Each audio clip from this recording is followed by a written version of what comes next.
Hello everyone, I hope সবাই অনেক ভালো আছেন। নতুন একটা ভিডিওতে সবাইকে স্বাগত। বন্ধুরা, আজকের ভিডিওটা খুবই ইম্পর্টেন্ট, খুবই স্পেশাল একটা ভিডিও। কারণ স্পেশালি যারা একেবারে নতুন ভাবছেন ডিএসএলআর ক্যামেরা কিনবেন বা অলরেডি যারা কিনে ফেলছেন তাদের জন্য আজকের ভিডিওটা স্পেশাল হবে। কারণ একটা ক্যামেরা কেনার পর ক্যামেরাটা কীভাবে পরিচালনা করতে হয় এটা কিন্তু অনেকেই জানে না। তো একটা ক্যামেরা কেনার আগে যদি আপনি সেই বিষয়গুলো আপনি জেনে নেন যে কীভাবে ছবি তুলতে হয়, কীভাবে কোন মোডটা কোন ধরনের কাজ করে, এই বিষয়গুলো যদি আপনি জেনে নেন তাহলে আপনি ক্যামেরা কিনে আপনি কিন্তু খুব ভালোভাবেই সেই ক্যামেরাটা আপনি পরিচালনা করতে পারবেন।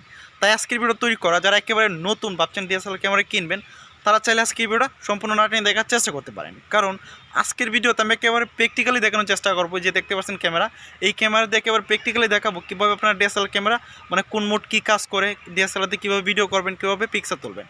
তো বন্ধুরা, একেবারে আমি লাইভ প্রুফ দেখানোর চেষ্টা করবো। তো একটাই অনুরোধ, অবশ্যই সম্পূর্ণ ভিডিওটা না টেনে দেখার চেষ্টা করবেন। আর হ্যাঁ, আপনি যদি আমাদের চ্যানেল নতুন দর্শক হয়ে থাকেন অবশ্যই চ্যানেলটি সাবস্ক্রাইব করে পাশে থাকা বেল আইকনটি বাজিয়ে। বন্ধুরা, আপনারা যে মডেলের ক্যামেরাটা দেখতে পাচ্ছেন এটা হচ্ছে ক্যানন 700 একটা ক্যামেরা। এই ক্যামেরাটা মূলত মানে এখানে যে ফিচারগুলো আছে সবগুলো ফিচার ক্যাননের যতগুলো ক্যামেরা আছে সবগুলো সেম কোয়ালিটির হয়।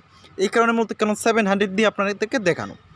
তো একটা ক্যামেরা কীভাবে অন করতে হয় এটা কিন্তু অনেকেই জানে না। কারণ এটা খুব সহজ, এখানে এই যে একটা সুইচ বাটন দেখতেছেন, এটা অন করে দিলে আপনার ক্যামেরা অন হয়ে যাবে। কিন্তু না, এখানে কিছু কারণ আছে।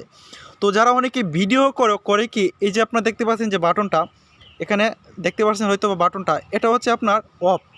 তো এই দিকে যদি আমি নিয়ে আসি তাহলে এটা অন হবে। দেখেন এই যে অন হয়ে গেল, এই যে অন হয়ে গেল। অনেকে করে কি, ভিডিও করার জন্য এই বাটনটা একেবারে টান দিয়ে ওইখানে নিয়ে আসে, মানে ভিডিও করার মোডে নিয়ে আসে। তো এই মোডে নিয়ে আসলে হয় কি, ক্যামেরার প্রসেসিং হতে একটু সময় লাগে বা ক্যামেরার অনেক সময় মাদারবোর্ডের প্রবলেম হইতে পারে। তো এটা কোনো সময় করা যাবে না। আপনারা চেষ্টা করবেন অন করে সেটা ভিডিও মোডে নিয়ে যাওয়ার জন্য। ওকে, তো এবার আপনাদেরকে আমি কিছু মোড সম্পর্কে দেখানোর চেষ্টা করব। ওপরে এখানে ভালো করে লক্ষ্য করলে দেখবেন যে এখানে সবুজের একটা কালার দেখতে পাচ্ছেন, এটা হচ্ছে অটো মোড। মানে ক্যামেরা নিজে নিজে সব কিছু সেটিংস ঠিক করে নেবে, এরকম একটা মোড। তো একেবারে যারা নতুন বিগিনার তারা চাইলে এই মোডটা দিয়ে কাজ করতে পারেন।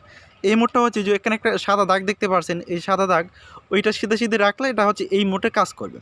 অন্যদিকে যদি আপনার এই যে পি লিখা এই পোর্ট্রেট মোডে যদি কাজ করতে চান, এই পোর্ট্রেট মোড, টিভি, এগুলো হচ্ছে একটু হাই লেভেলের, যারা একেবারে প্রফেশনালি কাজ করে তাদের জন্য।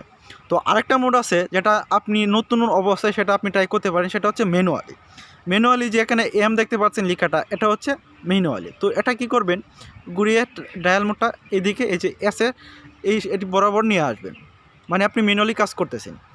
তো এই ম্যানুয়ালি কাজ করলে কি হবে, আপনি মানে আপনার বুদ্ধিমত্তা দিয়ে এই ক্যামেরাটা পরিচালনা করতে পারবেন। কোথায় আপনি আইএসও বাড়াবেন, কোথায় কালারটা কীরকম হবে, এই বিষয়টা আপনি খুব সুন্দরভাবে দেখে বুঝে আপনি দিতে পারবেন। এছাড়া কিন্তু এখানে অনেকগুলো বাটন দেখতে পাচ্ছেন। এই জায়গায় এটা হচ্ছে ভিডিও বাটন, এটা হচ্ছে ডিলেট বাটন, তো এখানে হচ্ছে ম্যানুয়াল, ইনফো, এগুলো হচ্ছে আপনার একটু পরে শিখলেও চলবে। আপনি আগে প্রাইমারি লেভেলটা পাস করেন, তারপরে আপনি স্কুল লেভেলে যাবেন। তার জন্য জাস্ট আপনি অটোমেটে আগে পিকচার তোলাটা শিখেন, আগে ভিডিও করাটা শিখেন, তারপরে আপনি এই ম্যানুয়ালি কাজ করার চেষ্টা করবেন। তো পিকচার যদি মানে তুলেন সেটা কী করতে হবে, এই যে দেখতেছেন যে অফ থেকে অন, ডাইরেক্ট অনে নিয়ে আসবেন। তো অফ থেকে অনে নিয়ে আসার পর আপনি যেটা পিকচার তুলেন, তো এই যেখানে একটা বাটন দেখতে পাচ্ছেন, শাটার বাটন বলা হয়, এটার উপর একটা ক্লিক দেবেন। এই যে দেখতে পাচ্ছেন। তো এখন আপনি আপনার ফোকাস ঠিক রেখে যে কোনো জায়গায় আপনি ক্লিক করতে পারবেন। তার জন্য এদিকে একটা বাটন আছে, এই যে শাটার কাউন্ট যেটা বলে শাটার বাটন, এখানে ক্লিক দিলে একটা এই যে পিকচার উঠে গেল। এই হচ্ছে মানে ক্যামেরার সেটিংস।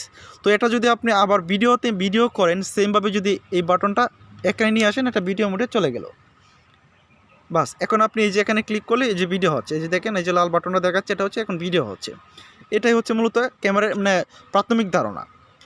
তো প্রাথমিক ধারণা আশা করি আপনারা পেয়ে গেছেন। আর এখানে দেখতে পাচ্ছেন যে ম্যানুয়ালি, অ্যাপাচার, আপনার অটোমোট, এগুলো আপনার এখন নয়। আপনি এগুলো আস্তে আস্তে যখন আপনি ক্যামেরাটা কিনবেন, আস্তে আস্তে সব কিছু দেখতে শুরু করবেন, তখন আপনি অটোমেটিক্যালি শিখে যাবেন।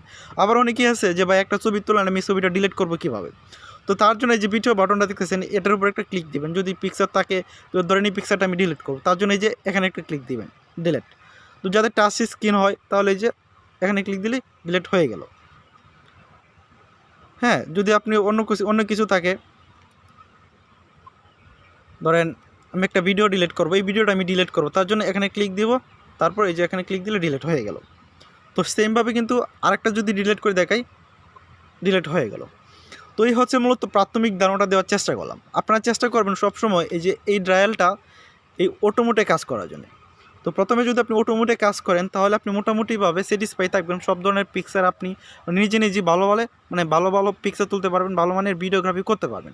যখন আপনি একটু পুরনো হয়ে যাবেন তখন ম্যানুয়ালি যাবেন বা নিজে যখন ক্যামেরাটা টিপাটিপি করবেন কোনটা কি বাটন কীভাবে কাজ করে বিষয়গুলো আপনি শিখে যাবেন। তো এই ছিল মূলত আজকের ভিডিও। যদি আজকের ভিডিও ভালো লাগে অবশ্যই একটা লাইক করে দিবেন, আর যদি চ্যানেলটা সাবস্ক্রাইব করতে চান অবশ্যই চ্যানেলটা সাবস্ক্রাইব করে পাশে থাকা বেল আইকনটি বাজিয়ে দিবেন। সবাইকে ধন্যবাদ সাথে থাকার জন্য।